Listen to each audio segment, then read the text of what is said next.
নমস্কার, আমি পারমিতা চলে এসেছি কলকাতা থেকে। তো আজ সারাদিন তোমাদের সঙ্গে সকাল থেকে সন্ধ্যা অবধি আমি কি কি কাজকর্ম করলাম সেটাই তোমাদের সঙ্গে শেয়ার করব। তো আমি তো প্রতিদিন যেরকম কাজকর্ম করি সেটাই তোমাদের সঙ্গে একটু ভাগ করে নিই। আর তোমরা অনেক ভালোবাসা দিচ্ছ আমার এই ঘর গোছানো আর রেসিপির ভিডিওগুলোতে। তো ভাবলাম আজকের দিনটা শুরু করি। তো সকালবেলা থেকেই শুরু করলাম। দেখো সকালবেলা কিন্তু আমি বেডটা পুরো ক্লিন করে নিয়েছি আর ঘরটাও পুরো পরিষ্কার করে নিয়েছি। এইটা কিন্তু আমার প্রতিদিন সকালবেলা উঠে আগে এই কাজটা আগে করি, কেননা এইটা না করলে আমার ভালো লাগে না। যে বাসি বিছানা রেখে আগে অন্য সব কাজ করব সেটা আমার একদমই ভালো লাগে না। তো সকালবেলা ঘুম থেকে উঠেই কিন্তু আমি আগে বাসি বিছানাটাকে গুছিয়ে নিই। দেখো পয় পরিষ্কার করে তারপরে কিন্তু আমি চলে যাই অন্য কাজে। তো বিছানাটা কিন্তু আমার ক্লিন করা হয়ে গেছে। তো তারপরে যাব রান্নায়। তো সকালবেলা আমাকে রান্নাটা করতে হয়, কেননা ছেলের কে খাইয়ে দিতে হয় সকাল সকাল, ওর টিউশন আছে। সেই কারণেই কিন্তু আমি সকাল সকালই করে নিই। তো দেখো ঘরটা সব পরিষ্কার করে এইসব গুলো পরিষ্কার করে তারপরে কিন্তু জামা কাপড়গুলো আমি তুলতে এসেছিলাম, যেগুলো যেগুলো শুকিয়েছে। আর আমার না রেগুলারই মোটামুটি জামা কাপড় ধোয়া কাচা হতেই থাকে, কেননা যেহেতু বাচ্চা ছোট, তার সঙ্গে ওর অফিসের জামা কাপড়ও থাকে। তো আমার কিন্তু প্রতিদিনই প্রায় ধোয়া কাচা করতে হয়। সেটা অবশ্য আমি নিজে হাতে করি না, মেশিনেই হয়। তো যাই হোক, সেগুলো তো শুকাতে দিতে হয়, তুলতে হয়। তো দেখো এগুলো কিন্তু শুকিয়ে গেছে জামা কাপড়, সেগুলোকে তুলে নিয়ে আসলাম। আরও কিছু ধোয়া কাচার বাকি আছে, সেগুলো আবার মেশিনে দিয়ে সেগুলোও কিন্তু আমি ধুতে দিয়ে দিয়েছি। তো দেখো এগুলো কিন্তু ধোয়া কমপ্লিট হয়ে গেছে। এখন এগুলোকে মেলে দেব। আর আমার এইটাই কিন্তু পুরো মানে ধুয়ে শুকনো হয়েই বেরোয়, তাও আমি একটু হালকা করে করে দিই, একটু মেলে দিই।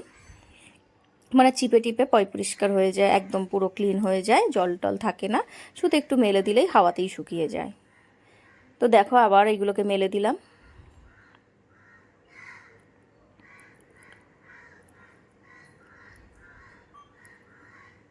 তো সব জামা কাপড়গুলোই কিন্তু আমি মেলে দিচ্ছি, দেখো এক এক করে। তো প্রচুর জামা কাপড় কাচা হয়েছে। তো সবগুলো আমি কিন্তু এখন জামা কাপড়গুলো মেলে দিচ্ছি। আর দেখবে সকাল থেকে উঠে কিন্তু সারাদিন এটা ওটা করতে করতে কিভাবে যে সময়টা কেটে যায় বোঝাই যায় না।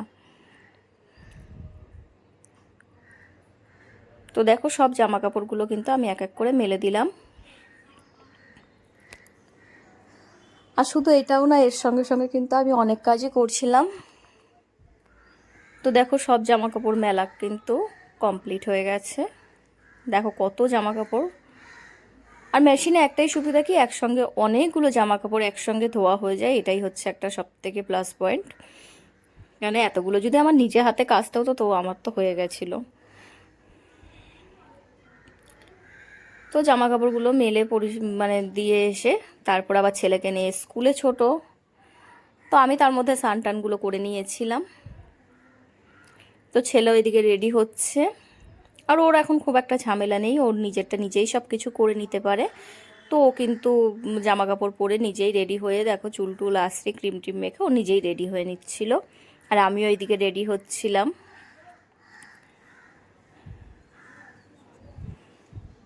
তো তোমরা কিন্তু সবাই কিন্তু প্রচুর ভালোবাসা দিচ্ছ আমার এই ঘর গোছানো, ঘর সাজানো, তারপর হচ্ছে রেসিপির যেসব ভিডিওগুলো ছাড়ছি সেগুলোতে। তো এইভাবেই তোমরা সবাই পাশে থাকো। আর যদি ভিডিওটা ভালো লেগে থাকে তাহলে কিন্তু একটু সবার কাছে একটু শেয়ার করে দিও। আর লাইক কমেন্ট তো অবশ্যই করতে হবে। আর যারা ইউটিউব থেকে দেখছো অবশ্যই কিন্তু চ্যানেলটা সাবস্ক্রাইব করে রেখো। তো দেখো এর মধ্যে ওকে রেডি হয়ে গেল আর আমি ওইদিকে রেডি হয়ে গেলাম। তো আমার বাড়ি থেকে স্কুলটা একদমই কাছে, বেশিটা না। তো দেখো আমি একটা নর্মাল একটা জামা পরে নিয়েছিলাম, দিয়ে কিন্তু এখন যাচ্ছি স্কুলে দিতে। তো ছেলে এদিকে ব্যাগ ট্যাগ পরে আইডেন্টি কার্ড টার্ড নিয়ে ও রেডি। তো চলো এখন যাওয়া যাক, ছেলের স্কুলে দিয়ে আসি, দিয়ে এসে আবার সব কাজকর্ম করব। তো দেখো ঘর তালা মেরে দিয়েছি, দিয়ে এখন চলো যাওয়া যাক।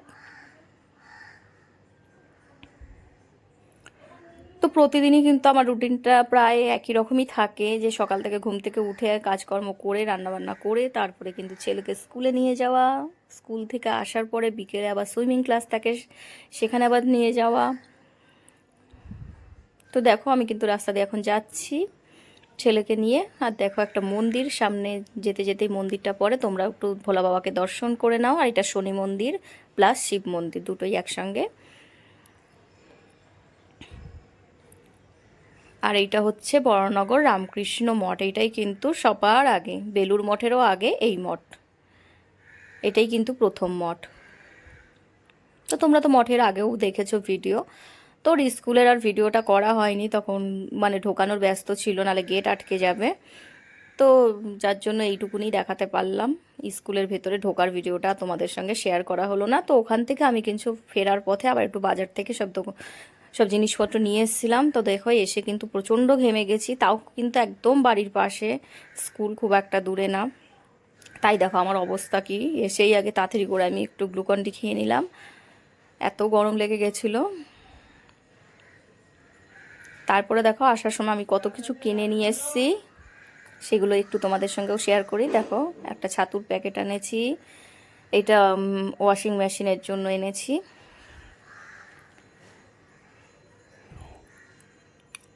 তো অনেক কিছুই বাজার করে নিয়ে এসেছিলাম, তো সেগুলো এখন নামিয়ে নিচ্ছিলাম।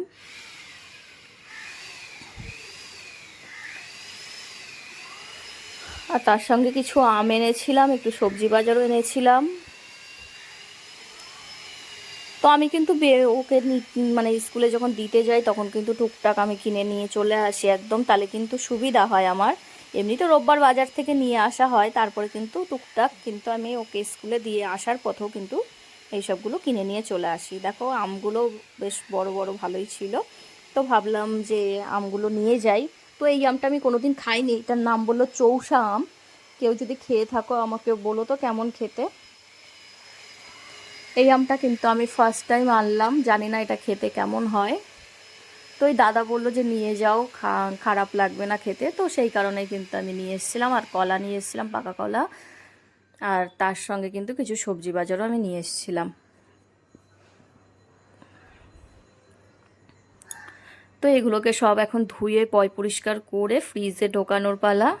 আর আমি কিন্তু যেগুলোই বাইরে থেকে আনি কোনোটাই কিন্তু ওইভাবে ঢুকিয়ে দিই না, সব কিন্তু আগে ওগুলোকে পরিষ্কার করে ধুয়ে টুয়ে তারপরে কিন্তু ফ্রিজে ঢোকাই। আমগুলো ক্যামেরাতে বোঝা যাচ্ছে না, বেশ বড়ই ছিল, এখানে বোঝা যাচ্ছে না, এখানে দেখে মনে হচ্ছে ছোট, কিন্তু বেশ ভালো বড় বড় ছিল। দেখো এখন আমি কিন্তু এগুলোকে ধুয়ে নিচ্ছি ভালো করে পরিষ্কার করে। এগুলো পরিষ্কার করে ধুয়ে টুয়ে তারপরে কিন্তু আমি ফ্রিজে ঢোকাই সব। তাহলে কি বলো তো, ফ্রিজটাও খুব একটা নোংরা হয় না, পরিষ্কারই থাকে। তো দেখো কলা, আম, তারপরে হচ্ছে একটা পাও ভাজির নিয়ে প্যাকেট নিয়ে এসেছিলাম, মানে ইয়ের। তো এগুলো ধুয়ে টুয়ে পরিষ্কার করে তারপরে কিন্তু আমি এগুলো ফ্রিজে ঢুকে দিয়েছিলাম। আর ওই সার্ফ এক্সেলটা এনেছিলাম, ওইটা কিন্তু মেশিনে দিলে ওইটা বেশ ভালো, আমার তো বেশ ভালো লাগে সার্ফ এক্সেলের এইটা।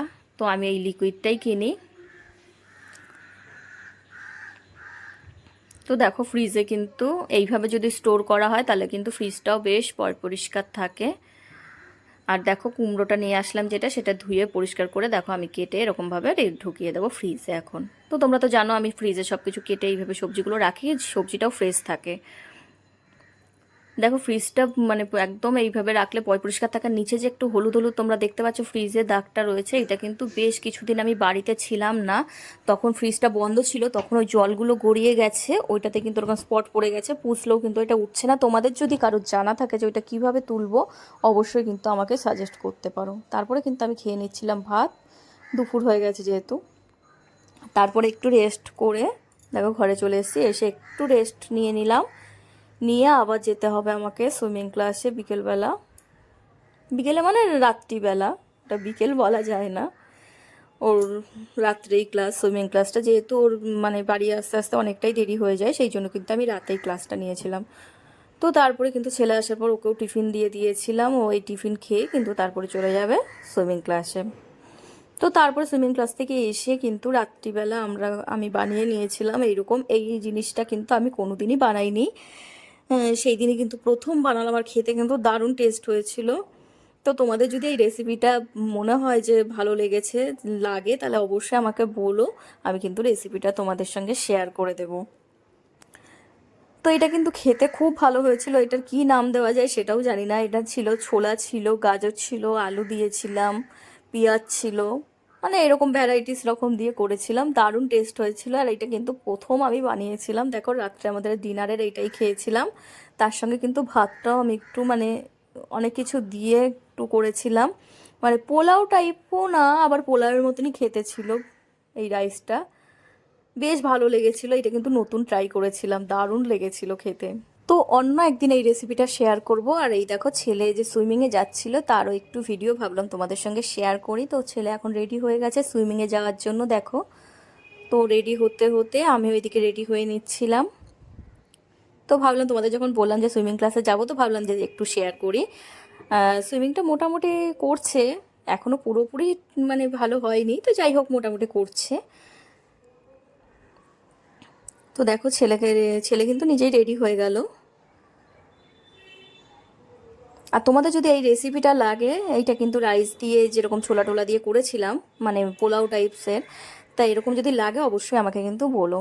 আর আমার ভিডিওটা যদি ভালো লেগে থাকে সবার কাছে কিন্তু একটু লাইক কমেন্ট শেয়ার করে সঙ্গে থেকো। তো ভিডিওটা এই অবধি রাখছি। আর দেখো এই যে ছেলে, এই যে ব্লু কালারের ড্রেস পরা যেটা, এটাই আমার ছেলে। দেখো এই যে হচ্ছে সুইমিং করছে, অল্প অল্প করছে, আবার একটু করে দাঁড়াচ্ছে। এখনো পুরোপুরি মানে যে কমপ্লিট হয়ে গেছে সুইমিংটা সেটা না, সবে তো কয় মাস। তো দেখো মোটামুটি করছে। তো চলো টাটা, যদি ভালো লেগে থাকে অবশ্যই সবার কাছে শেয়ার করে দিও।